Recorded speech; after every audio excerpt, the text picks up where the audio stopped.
Hi again, folks. Brian here. So I have my bass. I'll kind of hold it up to the camera so you can see all of it. Sorry about the reflections. So I have my bass because we are ready for Chapter 1, Establish Baselines. And as you can see at the top of the page here, it's kind of a play on words. Baseline, B-A-S-E-L-I-N-E-S, is a baseline, establishing a baseline that you will build upon. But in music, a baseline, B-A-S-S-L-I-N-E-S, baselines are what provide the foundation of the music. And if you happen to be a musician, you know that when you're on stage with a full band, it is the bass that is creating this reverberation across the stage that keeps all of the musicians in sync. You're not only hearing it, you are feeling it. Because those big bass amps that are sitting, normally the bass is at the back of the band, that bass amp is creating these vibrations within the stage or the floor or whatever surface you are on. So you're not only hearing it, you are feeling it. And that bass line establishes the rhythm for the band. So as a leader, we have that opportunity as well to establish the rhythm for the band. And I'm going to attempt to play a little bit. I'll scooch my chair back and try to get things in frame. I should preface this by saying I'm not really a bass player. I'm barely a bass player. I'll say it that way. And I'm holding it at a very awkward angle just so you can see the guitar in the frame. So we'll see how it goes.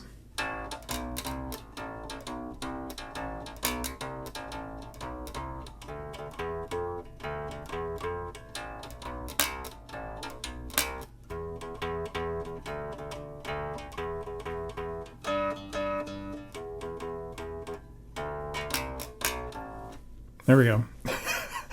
Enough of that. So, and I should have explained, I'm not plugged in, so you're just hearing the acoustic sound coming through the air into the mic. But that rhythm that you're feeling, and all of us listening together, regardless of if we're listening in sync or one-on-one through this streaming channel, you're feeling that rhythm. So everyone who hears that rhythm will be in sync. And as leaders, we have that opportunity to create the rhythm for the team.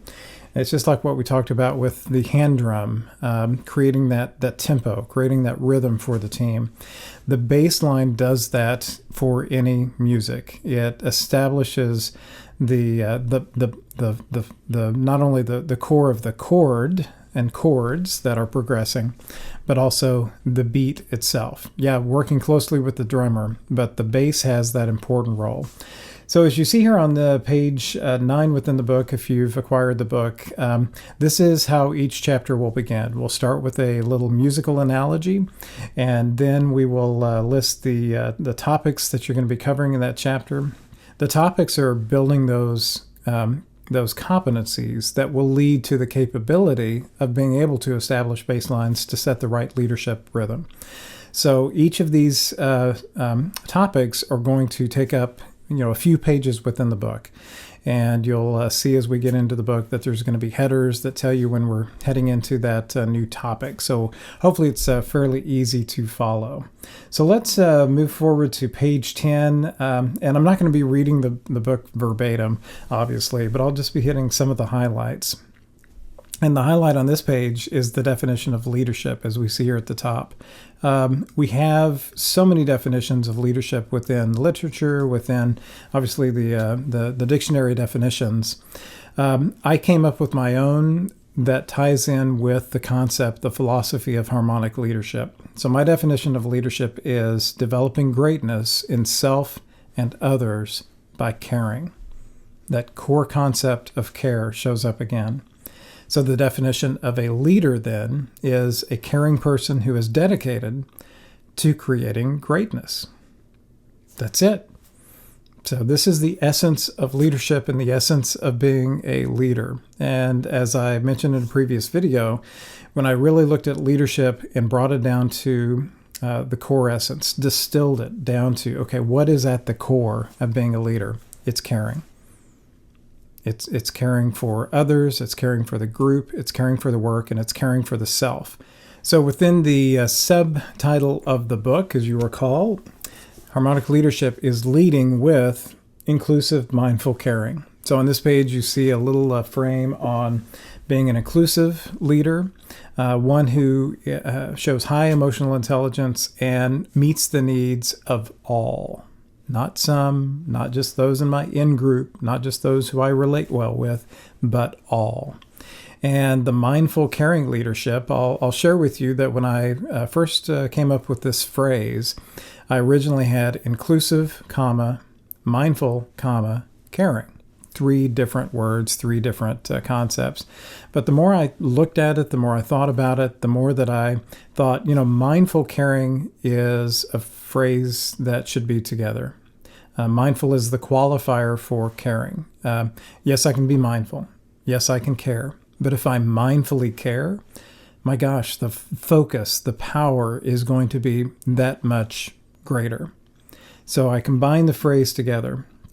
And as you see there in the paragraph, this presence in this focus on the present moment, meeting the needs of others, it allows us to sense those needs of others in the present moment and then exhibit the act of caring and striving to meet those needs.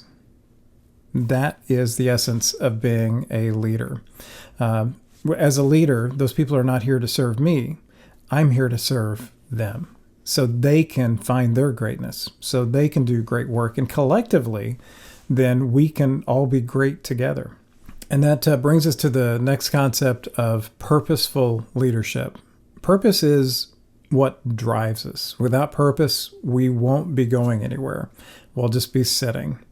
So we have to develop our sense of purpose in order to drive ourselves, to drive the team, to drive those who we are leading in the right direction, to get the right things done, to have the right impact on the world. So I'm going to invite you to do a little thought experiment with me here, as you see on the bottom of the page. I'm going to ask you to close your eyes if you're comfortable doing so wherever you're at, or just you can look away or lower your gaze. But envision listening to your favorite song and how hearing it makes you feel. So again, I'll invite you to close your eyes. Just think about that favorite song that you have.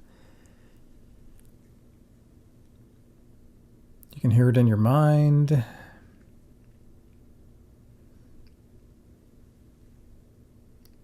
Now consider the feelings that are being evoked.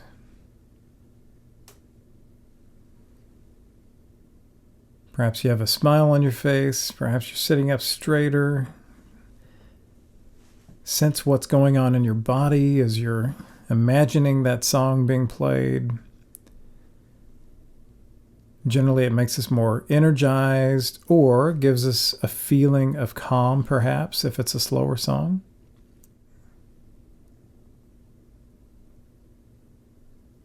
Okay, I'll invite you to open your eyes again, re-engage with the video. Our favorite music, our favorite song generally makes us feel good, makes us feel connected with the music and generally connected with others as well, because oftentimes our favorite song have an interrelational element to it. It's somebody else's favorite song. We listen to it together. And oftentimes it also makes us feel inspired. So imagine being able to provide this feeling to those who you work with. The same feelings you just had, imagine going in as a leader and invoking those feelings in others. That is the power of purpose. So on the next page, on page 11 in your book, you're going to find the Leadership Purpose worksheet. This is a self-reflection worksheet that I invite you to do. If you've got the book, that's great. It'll be on page 11. If you have the ebook version, you can just find it in there. It'll have the questions listed out here. If you don't have the book, that's fine. You can just pause the video, and on a spare sheet of paper or on a device or computer, you can type out your answers to these questions. So you see the definition of purpose at the top of the page, the reason something is done. With purpose, stuff gets done. Without purpose, nothing gets done, or at least nothing good gets done, or doesn't get done well. So purpose is that driver that drives us to do great work, that drives our team to do great work with us. So here are your thought-provoking questions that I invite you to answer. Why do I choose to be a leader? What reward do I seek as a leader? What ways do I desire to help people? Why would people choose to follow me? What is my primary goal in leading others? What is the impact I want to leave on the world? What areas do I want to become considered great at? And lastly, what do I want people to remember as my leadership legacy? So as I read the questions, you probably felt some weight. These are heavy questions. These are deep questions. I'm going to ask you to dig deep on this. So we're going to wrap up the video here in a moment and just invite you to spend whatever time that you want to spend with this. Some people rush through it, but I invite people to really take time to think about these questions and to ponder them. So some people take days to fill out this worksheet, and that is great. Other people, they work through it pretty quickly. It's still meaningful for them. Ultimately, it needs to be meaningful for you. But take your time with it.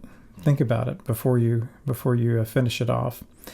And then once you've answered the questions, that leads into what you see in the bottom block there, and that is creating your leading with purpose statement. A short, succinct statement that describes, that provides the definition of why you lead, of what is your purpose in leading others. And you can reflect on the answers to those questions using excerpts, using phrases in order to build that leading with purpose statement. And then once you have that written, I invite you to write it out on a small piece of paper, type it out and print it out, cut out that small piece of paper and put it someplace important. Someplace where you're going to see it every single day. It could be taped to your bathroom mirror that you see as you're getting ready in the morning before you go in to lead others. It could be in your car, on your dash. It could be on your desk at work. Someplace that it will be seen often so it can continually motivate and inspire you to lead others.